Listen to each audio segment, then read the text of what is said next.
we're talking about Scary Larry. Scary Larry is a very, very evil hacker. You might know that it's just a game, right? Yeah, and break in 2 and 1 because So you might play that. It's still like OG, but no, it's not. It's a person. They bring them back to Roblox just to hack. So there's some ways that you should change your avatar into.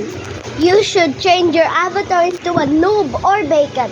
It's like you gotta put on the retro animation.